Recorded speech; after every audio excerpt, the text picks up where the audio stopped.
So it's been a few months now since we have aired our last episode. And actually, has it only been a month? Is that fair? No, that's not fair. It's been 2 months. Got it. Okay. So it's been 2 months since aired our last episode. And my sister called me yesterday and she was like, "You need to make something.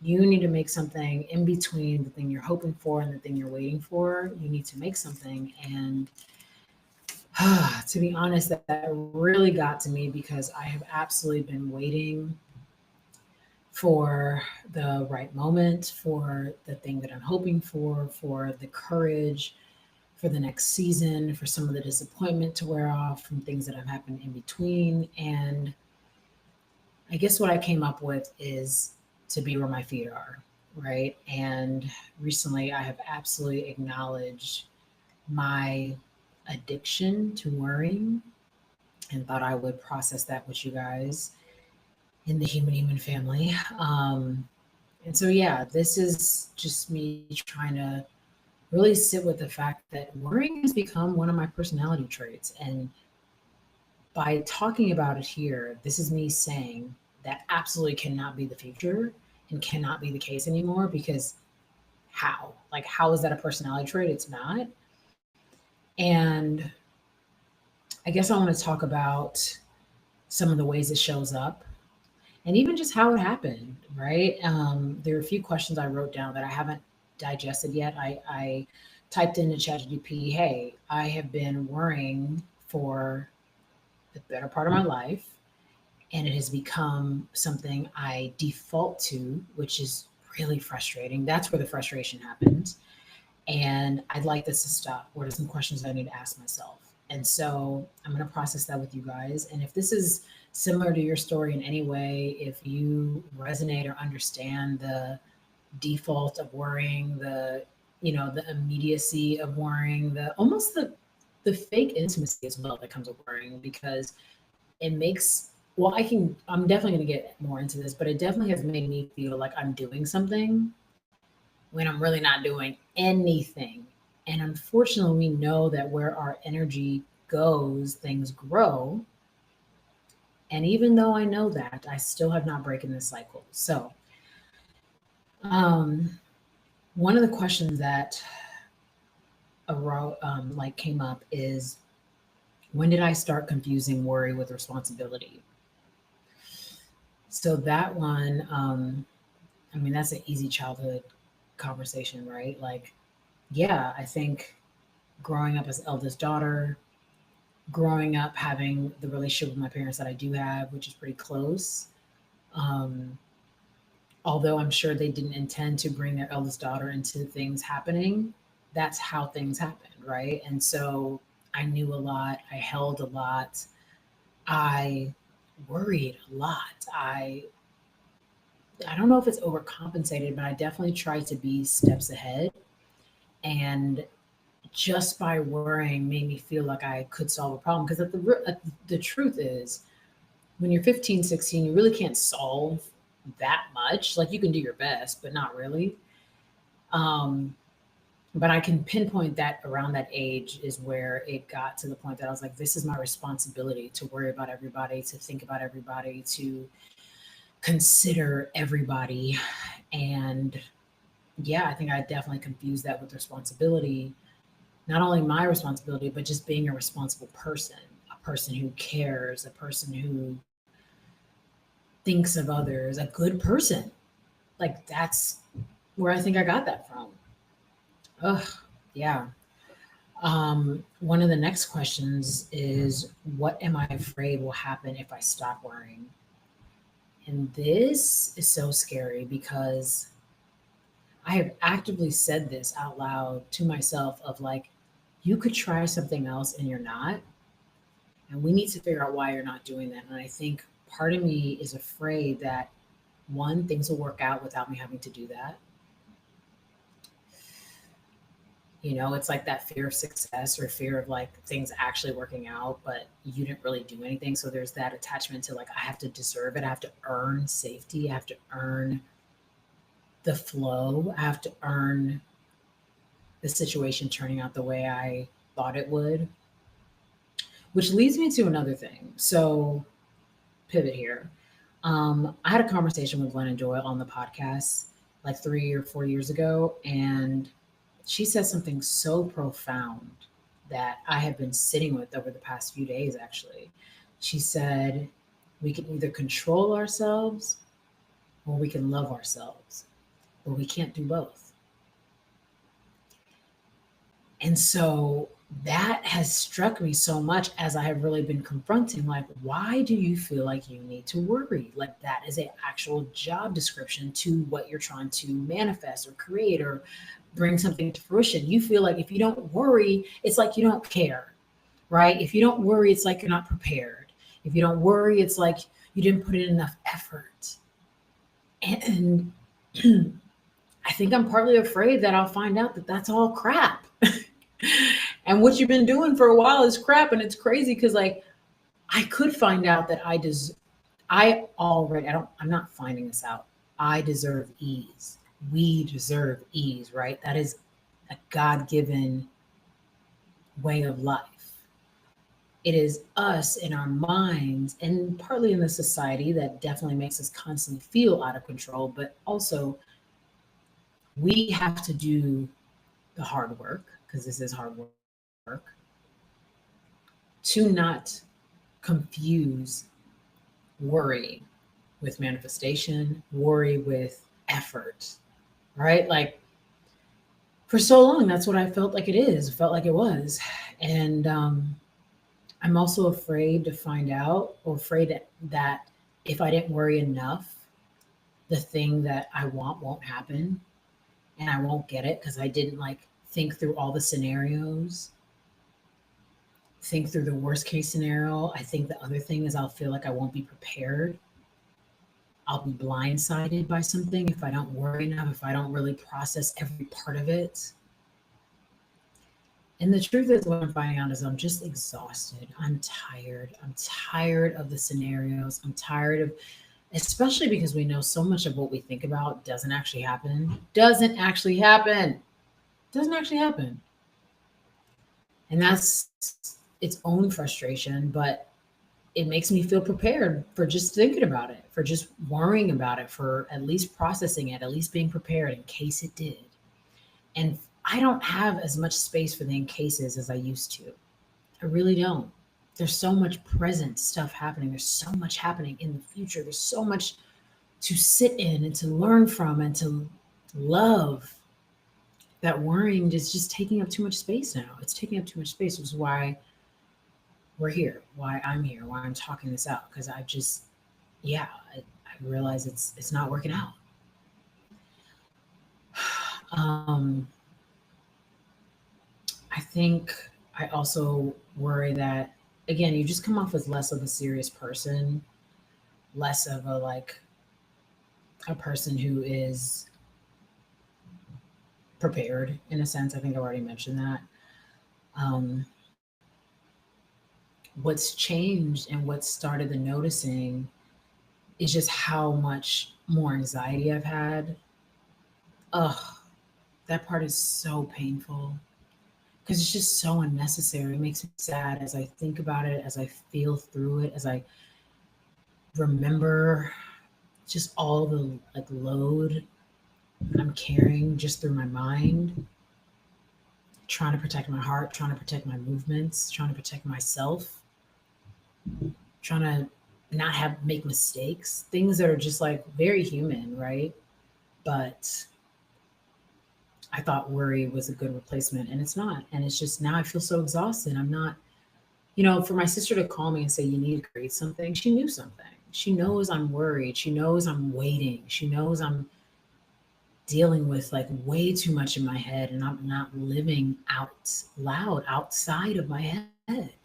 And that is something I wrote down in 2020 that living outside of your head is so much better for you, so much healthier for you, so much like you deserve to do that. You can live outside of your head. You can let those stories and those thoughts go. You don't have to dissect every single one of them. You don't. You don't. I don't, right? Like it just feels like that is honorable in some way. And it's not. It's not. It's not. And it's such an illusion. Control is such an illusion as is, that being sucked into the illusion, moving like the illusion is real, although knowing it is an illusion is where, like, again, I'm noticing this isn't working, because it doesn't matter how much I worry through it. I didn't summon that thing. Or the thing I worried about that I thought wasn't going to happen really didn't happen. So you could have just not let it happen. Or when I lost my keys and I was like, I'm never going to find them, you know you were going to find them. So worrying about like where they went is like, I lost them and I'm going to find them. It could be that simple. You could skip that middle step of like mental gymnastics, really. I could skip that middle step. And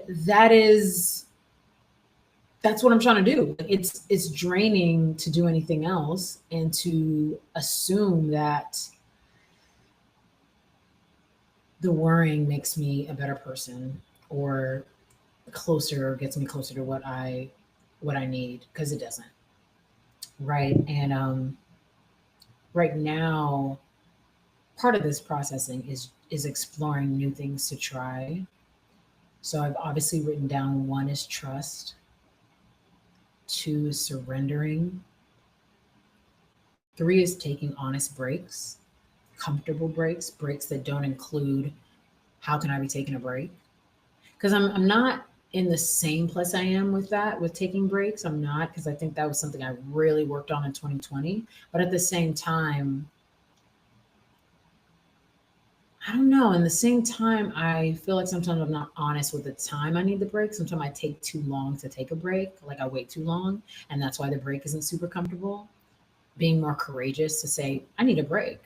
Doesn't mean my discipline has to go out of the, throw out of the window, but just ordering things where the break is a part of the discipline. It really is, right? Like it's not a badge of honor to be burned out. We're not into that anymore, right? We're done with that. So worrying adds to the burnout. It adds to taking up time and taking up space and energy. Oh, especially when I've wasted my energy. I have wasted so much of my beautiful energy on worrying. So many. I could have learned a language by now, probably. I'm working on it. I'm working on Spanish as we speak. But it's just like chill. It's just chill, And I know it's not easy. As I'm talking to you, as I'm talking to myself, it's not. It's not easy, But it's hard to worry and it's hard to chill. So just chill. Like, why not? And I say it's hard because it's like sometimes it's easy to default to the thing we think gives us control. And it would be really great if we're willing to practice surrender, honesty, surrender, breaks, trust, real trust. And we talk a lot about trusting life and what does that look like? I think it looks like deep self compassion, not trying to have it all figured out, walking without the next step.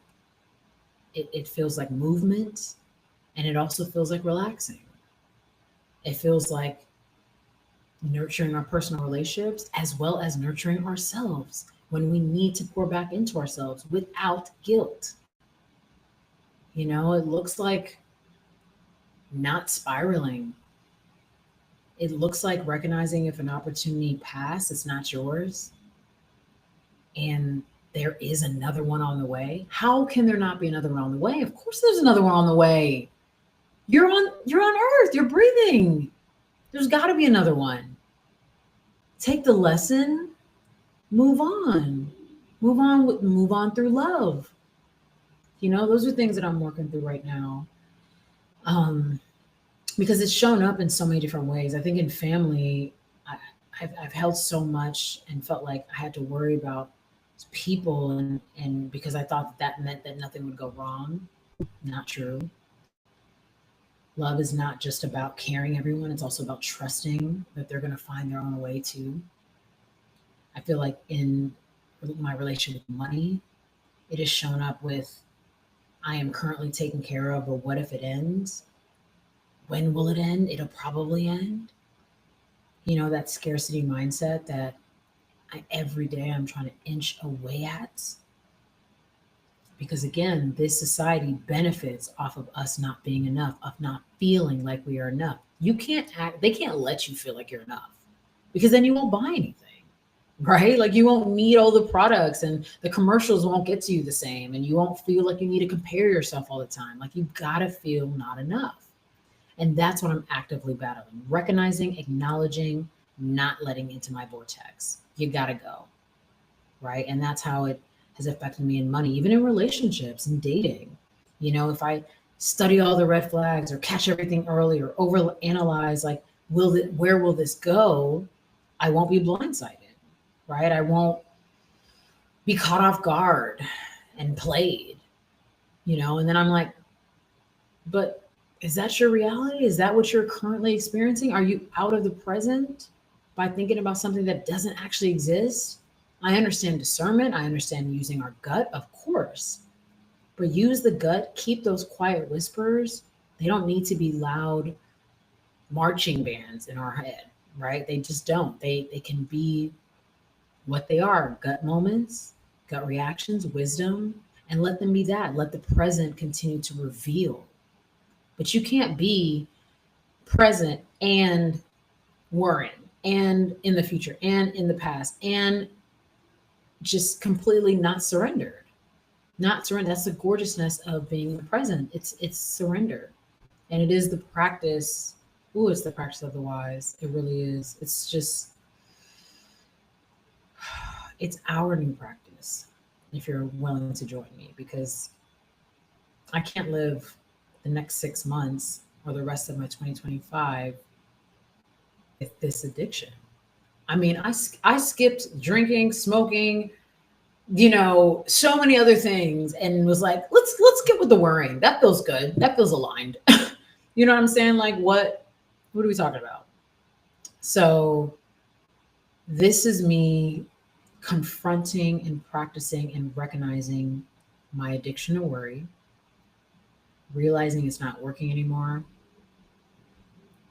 My reminder and your reminder, our reminder, again, if this resonates, that you don't have to earn safety by spiraling.